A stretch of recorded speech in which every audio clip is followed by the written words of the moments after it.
आ गई। और धूल मिट्टी कीचड़ पसीना कुछ शरीर में लगा हो वो भी साफ हो जाता है, एकदम चमक जाते हैं। और श्रीमद् भागवत की ज्ञान गंगा में गोता लगाने से मन के संताप जो हैं वो सब शांत हो जाते हैं। इसका नाम है टेंशन। एक सन तो महाराज इतना ताप कर देता है, तो जिसके भीतर टेंशन हो उसका क्या हाल होगा। ये भीतर की गर्मी ज्यादा खतरनाक होती है बाहर की अपेक्षा। बहुत से लोग टेंशन में चले जाते हैं। इसलिए मन को शीतल रखना बहुत आवश्यक है, जो भागवत की ज्ञान गंगा से प्राप्त होता है।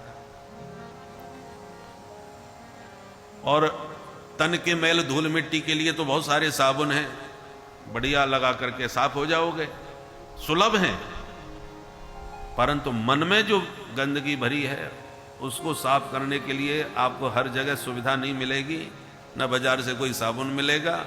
उसके लिए तो यही ज्ञान गंगा है जो सारे पंख को प्रक्षालित करके शुद्ध कर देती है मन को। गोपी गीत में इन दोनों की बात कही। गोविंद का कथामृत कैसा है?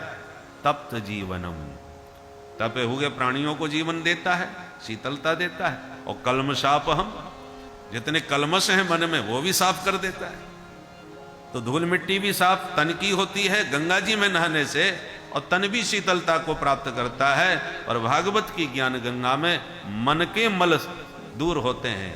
संसार कर्दमाले पर प्रक्षालन पटीयसी, संसार का जो कर्दम लगा हुआ है, कीचड़ लगा हुआ है मन में, उस सबको प्रक्षालित कर देती है।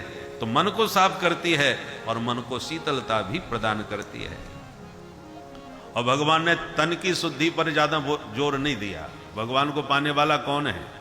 निर्मल मन जन सो मोहे पावा, निर्मल मन जन सो मोहे पावा।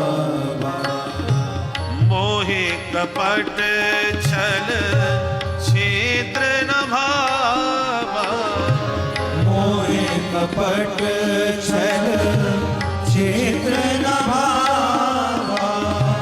निर्मल मन जन सो मोहे पावा, निर्मल मन जन सो मोहे पावा। भगवान को पाने के लिए निर्मल मन चाहिए।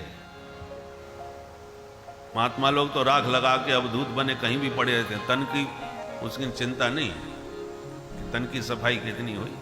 वैसे तो भगवान के स्मरण करने से दोनों ही काम हो जाते हैं। सब बाह्याभ्यंतर शुचि, बाह्य शुद्धि होती है शारीरिक और आभ्यंतर शुद्धि होती है मानसिक।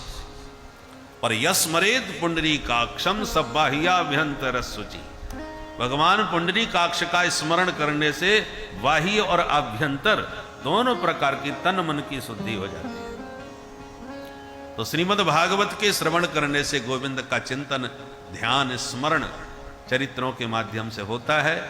अतः जीव के सब बाह्याभ्यंतर शुचि, जीव का तन मन सब शुद्ध हो जाता है। तो इन सब दृष्टियों से समीक्षा करने पर यह सिद्ध होता है कि बड़ी बहन तो ये ज्ञान गंगा ही है। परंतु हम लोग बड़भागी हैं जहां दोनों धाराएं हमको सुलभ हो रही हैं। तन को भी शीतल करो, मन को भी शीतल करो, तन को भी साफ करो, मन को भी साफ करो, और फिर शुद्ध हो करके यहां से चलो। प्यार से बोलो जय श्री राधे। जय श्री श्री। इस भागवत ज्ञान गंगा की क्या महिमा गाई जाए।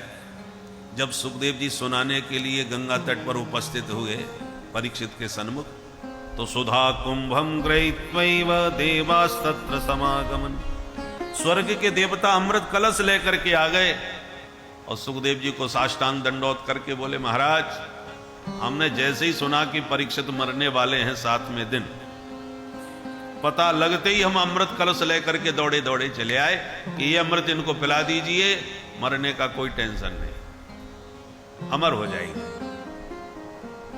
सुखदेव जी तो सुन के बड़े आश्चर्यचकित हो गए। इस मृत्यु लोक में आए दिन लोग मरते ही रहते हैं, ये आज तक कलश तो किसी के लिए नहीं लाए अमृत का।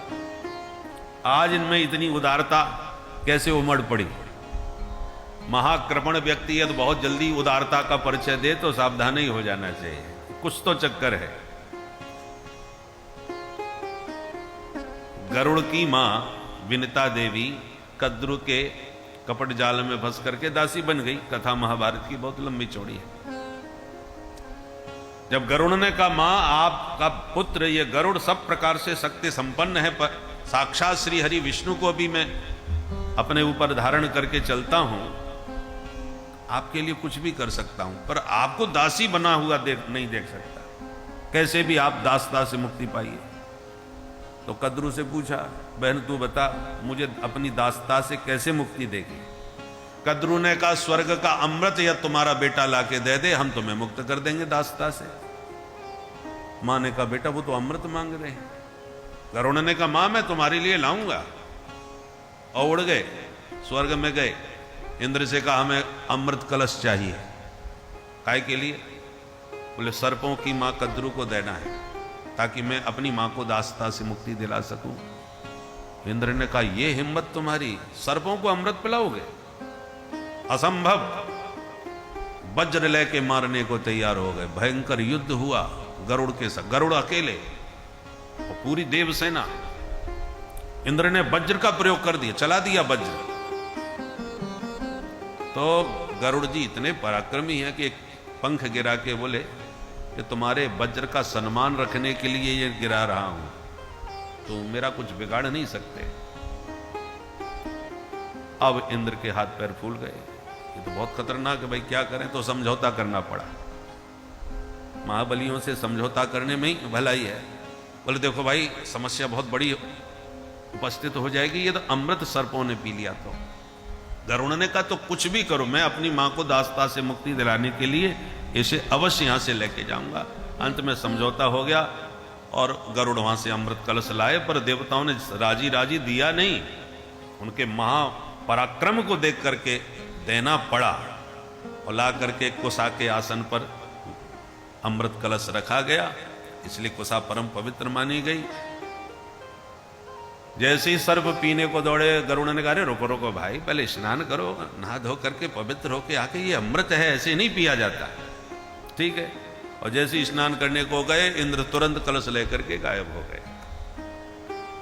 तो अमृत भी ना पी सके और मां को दासता से मुक्ति भी गरुड़ ने दिला दी। कुसा पर रखा था, सोचा सर्प होने के शायद इसमें कुछ अमृत कण गिर गए हों, तो चाटने लगे। कुसा होती है पैनी, जीभ फट गई, सो दो जिह्वा हो गए, सर्प की दो जिह्वाएं हो गई। तो कहने का तात्पर्य यह है कि जिस अमृत को लाने के लिए गरुड़ को लड़ना पड़ा, भगवान के वाहन होकर के भी देवताओं से संग्राम हुआ, और वो अमृत आज बिन मांगे देवता पिलाने के लिए आ गए कि पिला दो परीक्षित को। ये तो बड़े आश्चर्य की बात है।